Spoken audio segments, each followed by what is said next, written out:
Hi అండి. చాలా మందికి ఆకుకూరలను ఎలా స్టోర్ చేసుకోవాలో తెలీదు. వాళ్ళ కోసం ఇది ఇలా స్టోర్ చేసుకొని చూడండి. 1 వీక్ వరకి ఆకుకూరలు ఫ్రెష్‌గా ఉంటాయి.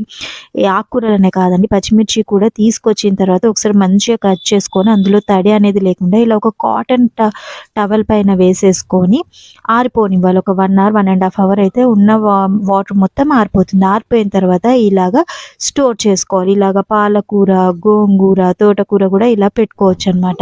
సో, పైన టిష్యూస్ ఏసుకున్నామనుకోండి, ఈ టిష్యూస్ ఏసుకుంటే ఎక్స్‌ట్రా ఉన్న వాటర్ అంతా అబ్జర్వ్ చేసేసుకుంటూ ఉంటుంది. అండ్ అలాగే ఫ్రిడ్జ్‌లో పెడితే మనకి 15 డేస్ వరకి ఫ్రెష్‌గా ఉంటుంది. ఇంక ఈ తోటకూర అంటారా, వీటిని చాలామంది కాడలతో చుంచేసుకుంటారండి. కాడలతో చుంచుకోవడం వల్ల ఏంటంటే తొందరగా పండుబారిపోతాయి. అలా కాకుండా ఓన్లీ ఆకులు మాత్రమే చుంచుకొని వాటిని కూడా ఇలా డబ్బాలో స్టోర్ చేసుకున్నారనుకోండి, చాలా అంటే చాలా ఫ్రెష్‌గా ఉంటుంది. మనకు కావాలనుకున్నప్పుడు ప్రతి ఒక్క కర్రీలో వేసుకోవచ్చు. నేనేం చేస్తానంటే చికెన్, మటన్ ఏమన్నా కర్రీస్ వండినప్పుడు లైట్‌గా పైన వేస్తాననమాట. చాలా టేస్ట్